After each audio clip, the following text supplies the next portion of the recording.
2024 তাৰিখে নুমলীগড় তিনিআলিত বিভিন্ন দল সংগঠনৰ বিষয়ববীয়াৰ লগতে স্থানীয় ৰাইজৰ এখন বিশাল ৰাজহুৱা সভা অনুষ্ঠিত কৰা হয়। সভাৰ উদ্দেশ্য হ'ল নুমলীগড়ৰ ঐতিহ্যপূৰ্ণ নুমলীকৰী নামেৰে ৰৌদুৱা জলাশয় বা পিটনি আছিল। তাত দেখা গৈছে পুঁজিগোষ্ঠী ভূমি বেদখলৰ লগতে ৰাজহুৱা ভূমি কেনেকৈ কোনোবা নিৰ্দিষ্ট মানুহৰ নামত আবণ্টন পাইছে এই চৰকাৰৰ অধীনত এই সমগ্ৰ বিষয়ৰ ওপৰত আলোচনা সভা হয়। যিকোনো মূল্যৰ বিনিময়ত সংৰক্ষিত হ'ব লাগিব নুমলীগড় ৰৌমাৰী বিল পিটনি।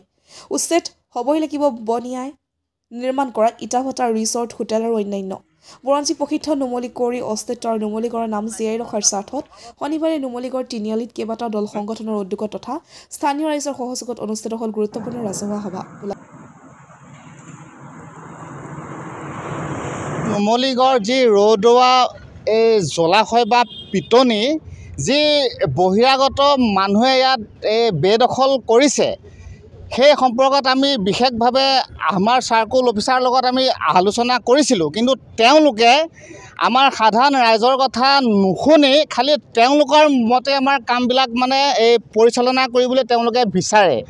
এতিয়া আমাৰ আজি বিশাল ৰাজহুৱা সভাৰ পৰা আমি তেওঁলোকক আহ্বান কৰিছোঁ যে অতি সোনকালে এই ৰৌদুৱা জলাশয় পিটনিটো বেদখল মুক্ত কৰক আৰু যিসকলে এই ৰৌদুৱা এই জলাশয় পিটনিৰ হাবি জংঘল কাটি শেষ কৰিলে সেইসকলক অতি সোনকালে আমাৰ বোকাখাট প্ৰশাসনে গ্ৰেপ্তাৰ কৰক, নহ'লে আমাৰ এই বৃহত্তৰ কাজিৰঙা ভূমি আৰু মানৱ অধিকাৰ সুৰক্ষা সমিতিৰ তৰফৰ পৰা আৰু ইয়াতকৈ আৰু ভয়াৱহ ৰাজহুৱা প্ৰতিবাদ কৰিবলৈ আমি বাধ্য হ'ম।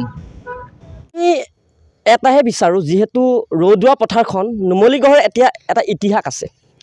আজি যিটো ইতিহাস মোহাৰি সুন্দৰ পৰিৱেশ, যিটো পৰিৱেশত জীৱ জন্তুৰ লগতে চৰাই চিৰিকটি এটা ধুনীয়া এটা বাসস্থান হয়। এই বাসস্থান লগতে জলাশয় মাটি, এই জলাশয় মাটি শেষ কৰি পেলাই কাক দিয়া এটা পৰিকল্পনা তেওঁলোকে কৰিছে। আমাৰ সেইটো প্ৰশ্ন অসম চৰকাৰ অসমৰ মুখ্যমন্ত্ৰী ডাঙৰী হিমন্ত বিশ্ব শৰ্মালৈ।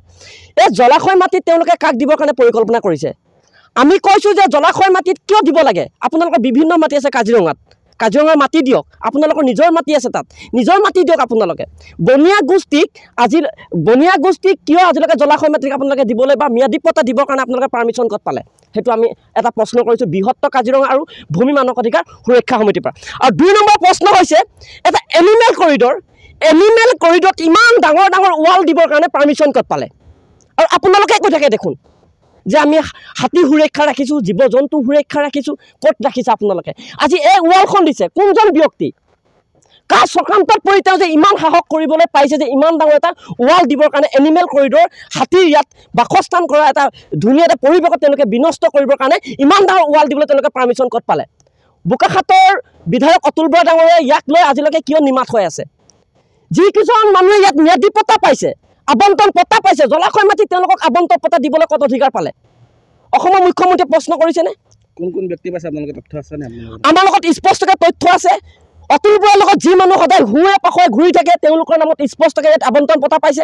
সেইকেইজন মানুহ আমাক কিন্তু স্পষ্টকৈ লাগিব। ইয়াত অতি শীঘ্ৰে আমি দাবী জনাইছোঁ যিসকল মানুহে ইয়াত জলাশয় মাটি ম্যাদী পট্টা পাইছে সেইকেইজন মানুহকো লাগিব। তেওঁলোকে ইয়াত কেনেকৈ ম্যাদী পট্টা পাইছে? নিজৰ ৰাইজক সদায় ঠকি খাই থকা যিকেইজন ব্যক্তিয়ে ইয়াত ম্যাদী পট্টা পাইছে আজি সেইকেইজন ক'ত গ'ল? ইয়াত কোনে অধিকাৰ দিলে? আৰু এই জংঘলখিনি কোনে কাটিছে? আৰু এই জংঘলখিনি কটা যিকেইজন ব্যক্তিয়ে এই জংঘলখিনি কাটিছে অতি শীঘ্ৰে সেইকেইজন ব্যক্তিক ইয়াত গ্ৰেপ্তাৰ কৰিব লাগিব।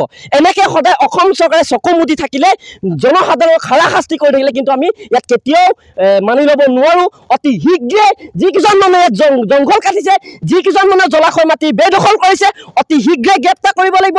বোকাখাটৰ অতুল বৰা ডাঙৰীয়া, লগতে বোকাখাটৰ প্ৰশাসন ডাঙৰীয়া, লগতে গোলাঘাট DC মহোদয় ডাঙৰীয়া আজিলৈকে কিন্তু নিমাত এইটোক লৈ আজিলৈকে কোনো এটা এষাৰ মাত মাতা বা এটা অৰ্থও কোৱা কিন্তু আজিলৈকে আমি নুশুনিলোঁ।